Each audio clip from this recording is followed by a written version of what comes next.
Ah, la famille, bonjour, j'espère que vous allez bien. Ici est l'homme, c'est signature. Ah, les vieux pères Nabino. Vous le savez que Bissoto à côté. À moi, intervention, mon pied kaka. Nabisio, naza côté, n'a pas une naza en Alaska. T'as la bruyère. Naza quelque part en Alaska. Donc, bruyère et ça partout. On voit Jackie depuis le bien. Dans Alaska. Donc, il y a un cop rapide. Tozong amboka na biso ya kala mingi te donc bon mona ga mikolo tozaga na système radio système libanda sans studio quoi.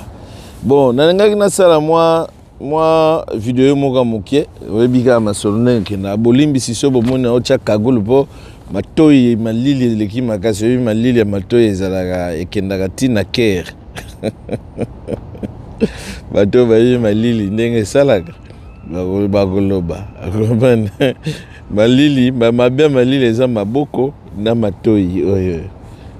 soki matoyi ju malili ayayayaya obe matoyi place matoyi misapi na misapi ya makolo kolinga yango ezwa malili makasi te egomba donc c'est un peu ça. Bon la famille oyebi nga nalingaka kozala juste et nae barate makambo nini ya Congo ba congolais bazwaka bana wenge soki na pouvoir moko boye puissance moko boye mais sur total vraiment na réalité wenge muzika esala eloko nini ya grave oyo ke bato bakuyolo bake wenge muzika esala makambo ya minene koleka ba génération bele exact vérité ngo wana bana wenge bazwi chance po ezalaki série 6 na série 7 bon monique biso do uteri na ba colon ba papa na biso ba butan musique salamaki ba belge bazalaki okomana to uti na ba indépendance Mobutu akoti siko transition wana ya Mobutu na nouvelle génération comment ndeba na wenge ba chance omona ba série 7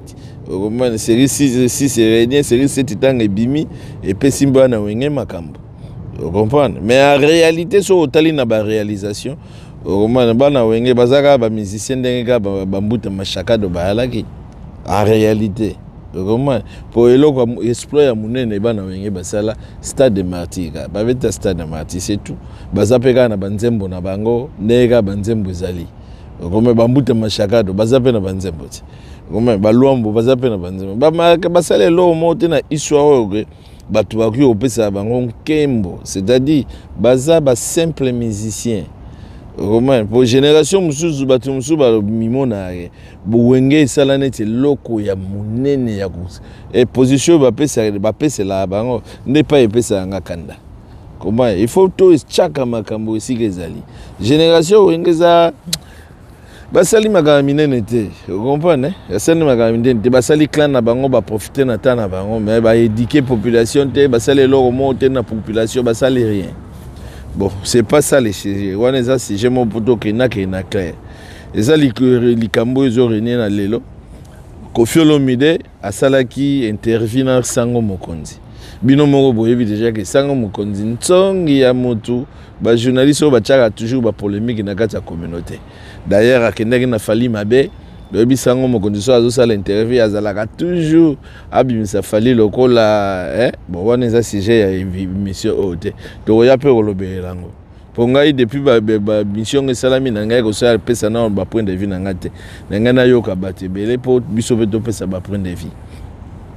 Si elo nini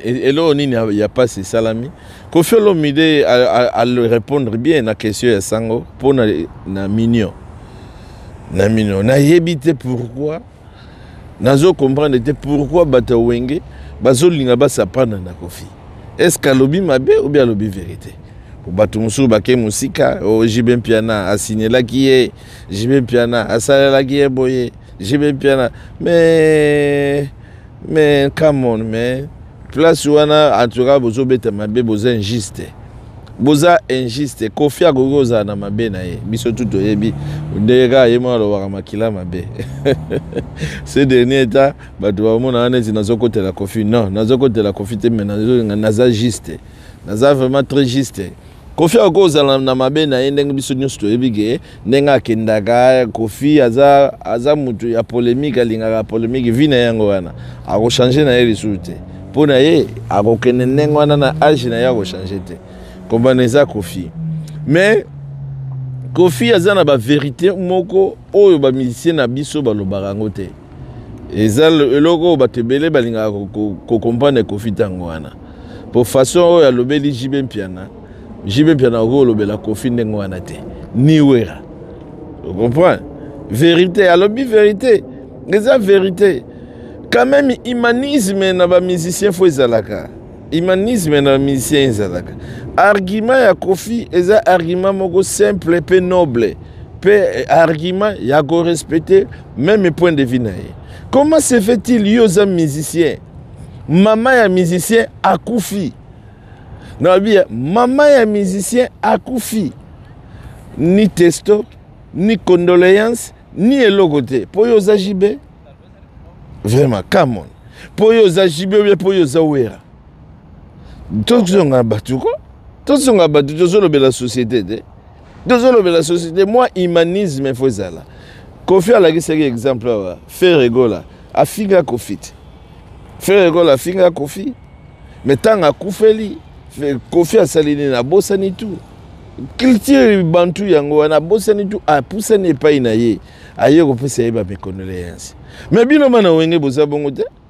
bana wenge boza na comportement moko ya bizarre comportement moko ya indigène mais bolinga bo soutenir yango lokola eza comportement bien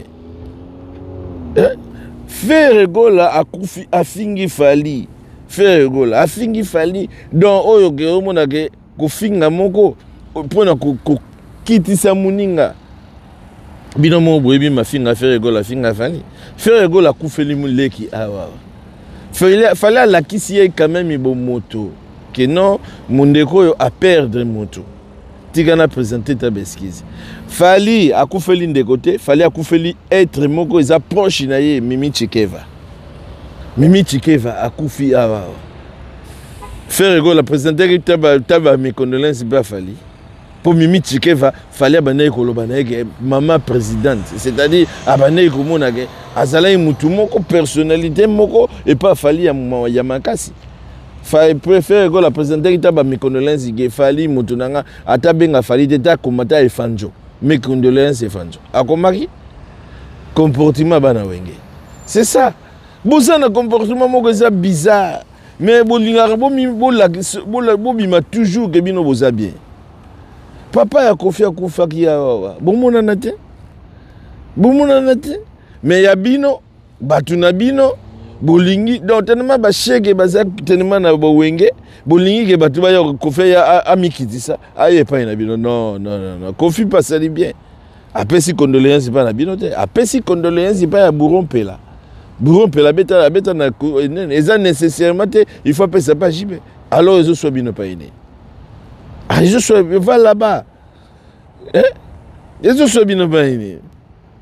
vraiment combo changer quoi bo changer bino bolingi ko changer te bino bolingi bato ba changer po na bino